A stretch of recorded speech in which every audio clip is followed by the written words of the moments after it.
Oh, howdy do. Some of you may notice if you've seen any of my videos from Friday and Saturday, this is Father's Day, and, well, I got a haircut. I've gotten tired and cheap in my old age. Instead of paying for have a haircut, my daughter brought her clippers over, and she just let her shave it there, so there we go. It's a perfect summer cut for a fat old man. The only drawback is, the hair doesn't, blob up to sweat now, drips straight in my eyes, but there you go. So, how are you doing? This is my Hopskey. I did a video of it the other day. I had, excuse me, I actually drank 3 ounces 2 different ways yesterday.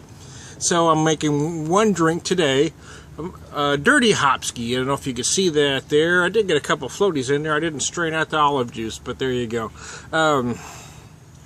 I basically used 3 ounces.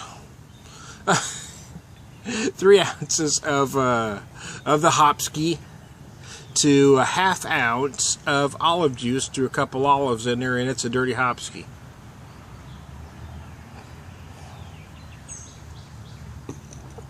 Oh yeah, that's beautiful dirty. Yeah, I like this stuff. Again, like I said, I had a couple ounces of it. 3 ounces actually yesterday. I'm having 3 ounces today with one drink, so then I'm going to put her away. I'll probably drag it out again in July. I'll put it away for a little bit.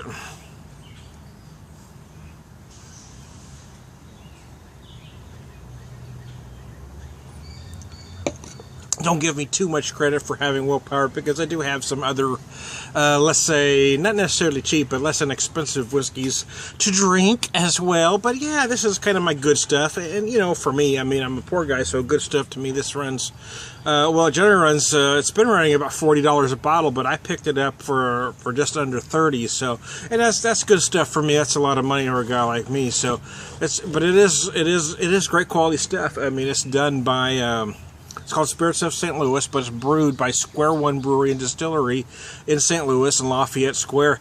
This place is awesome. The beer is just fantastic, and the spirits that they have are incredible. I picked up 2 bottles back in February. This is the first one I've opened. I picked up the Hopskey and the J.J. Newcomb whiskey, and I haven't popped it yet. I did do a flight of it while I was there.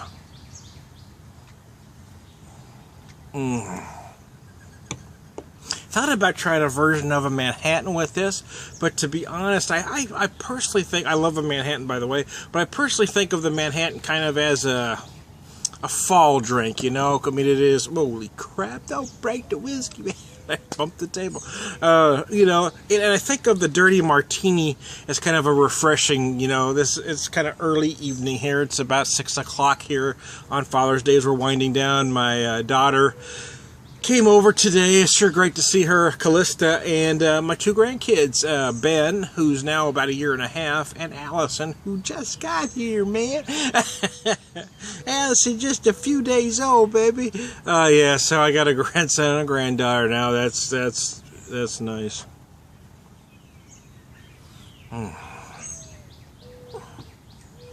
So I thought, well, let me try this dirty. So again, I put about 3 ounces in here. My glass was chilled to start with, and I had just a little bit of water frozen on the bottom. This kind of gave me this small ice cube. So instead of shaking it, or I get iceberg, I got it just kind of slowly melting in there. It actually, the type of whiskey this is lends itself well to a dirty drink, meaning the olives and olive juice. It does, because you've got that kind of, what's the right word I'm looking for with the hops? You've got that kind of, I guess I'm going to use the word dank, even though that's not the word I want to use. The dankness of the hops, along with the tartness and the saltiness of the brine and the olive juice. It kind of gives me just a nice combination. Everything kind of complements each other in a good way.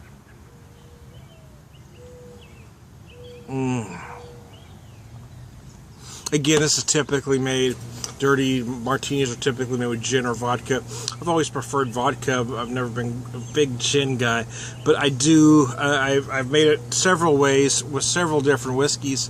I've done a version with wild turkey that I call a dirty bird. I've done it with various Irish whiskeys I call a dirty Irishman. So, dirty Hopskey, I'm not quite sure what to call this one other than dirty Hopskey. Dirty hops, I don't know. It might be. Anyway, I hope the good folks at Square One don't take offense to me using their whiskey in this manner.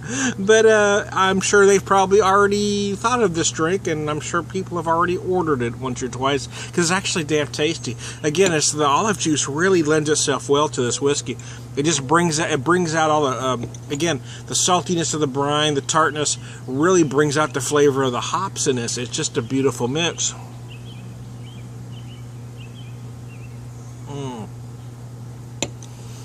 Oh yeah, babe. We had a great day yesterday. It was nice and hot, but today it kind of rained on us all day. So my plan was to grill, but I didn't end up grilling. We did grill some fish yesterday. So what I did was I took some leftovers and leftover fish. It was just a flounder, and I made some fish chowder, which came out good. I had 2 bell peppers that I needed to cook, an orange and a red, that I sauteed down, sweated down real nice, got the nice flavor out of them.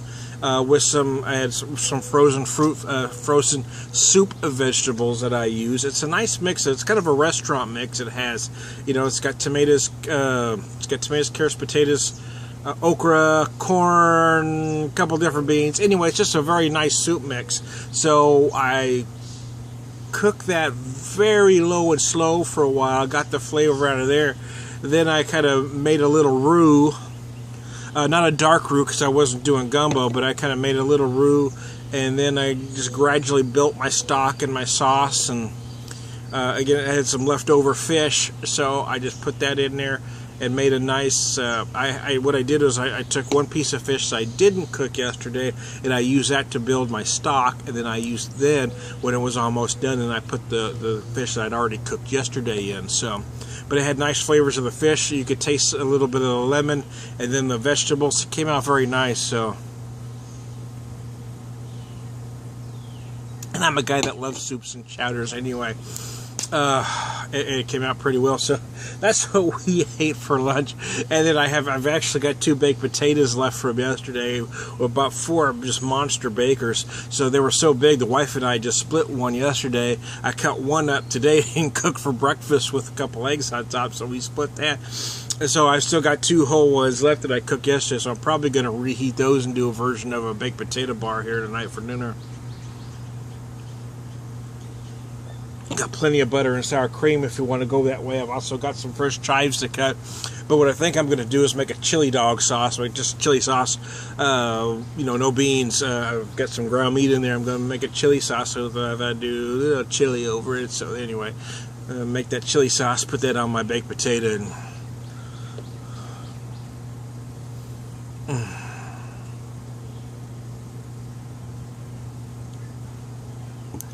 I do enjoy cooking for the most part.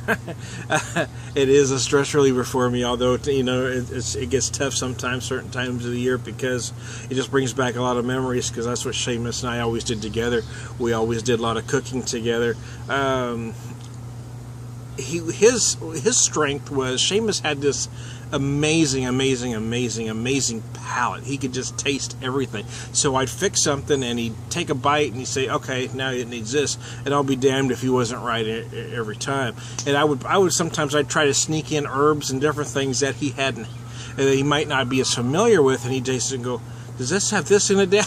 Some bitch, how do you do that? So anyway, so it kind of is, it's kind of one of those, happy, sad things, because it's something we always did together. So now, obviously, being Father's Day, it's very tough not having him here, because we were very close. Wow, now I'm gonna start crying. Yeah, he was just an amazing kid. He really was. But it was nice to see my daughter, who's wonderful as well. She's amazing, and she's just become such a great mother. She really is. She just amazes the heck out of me, how great she is with both kids. And it's nice to have a little granddaughter now. Of course, my grandson, him and I are, we're buddies, man. He's gonna be just like Happy.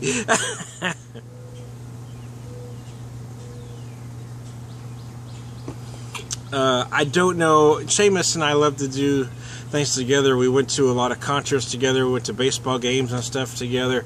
I'm kind of looking forward to when Ben is old enough to go, and I hope I'll be able to do those things with him. You know, right now I haven't been able to see. I haven't been able to go see any live music or go to any sporting events since we lost Seamus on April 23rd of last year, because it's just too hard. It's something we always did together, so I just can't make myself do it. I hardly ever go out anymore anywhere because it's just. You know, I love people, and it was always so easy for me. It was like breathing, you know, but now it's a chore. It's very hard to be around people for me now, so it's just exhausting.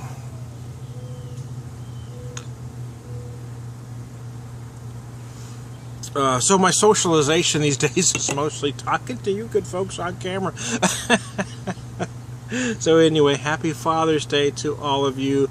I want to thank some folks, specifically John Hopskey throughout the year sent me some great beers. I drank one of his earlier today, the Terrapin Moohoo Chocolate Milk Stout. It was awesome.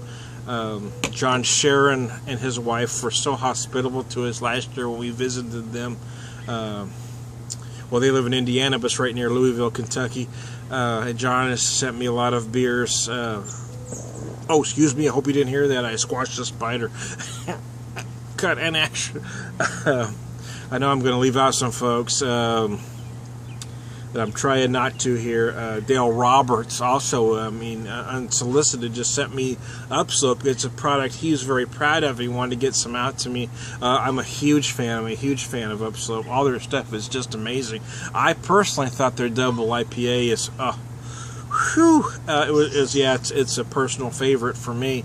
It's right up there with the Piney River Mule Tea. Those two last year, or I guess the Upslope was last year, the Piney River this year, and for me those two are just highlights, man. They're just amazing.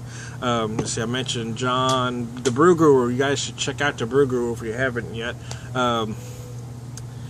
Oh Lord, now I've kind of went brain dead, so I apologize if I missed some folks. Oh, Scotty White, I like Scotty White. Scotty's a father, so happy Father's Day, buddy. Him and I need to do a beer trade. We haven't yet, but I love his videos. Mark Pyle, that's who I was trying to remember. Mark Pyle, I did a great beer trade with Mark Pyle. I need to get some more stuff out to him. Mark sent me some amazing stuff, man. I've still got a couple that he said I haven't drank yet. I thought about popping earlier today, but I didn't get around to it. So if I do another beer video, I might get... the reason I got two left I haven't drank. The reason I hadn't drank those yet is because they were stouts. And so I was been really too hot for me to want to really delve into a big Imperial Stout. And it's still kind of warm, but I'm kind of getting the feeling like I want to drink them. So I may get to one of those later if I have another one.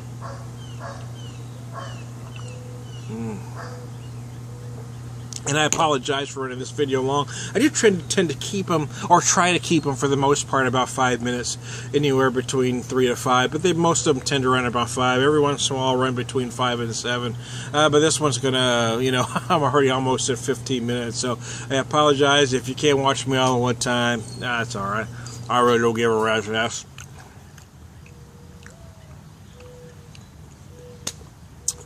Want to share my drink recipe with you.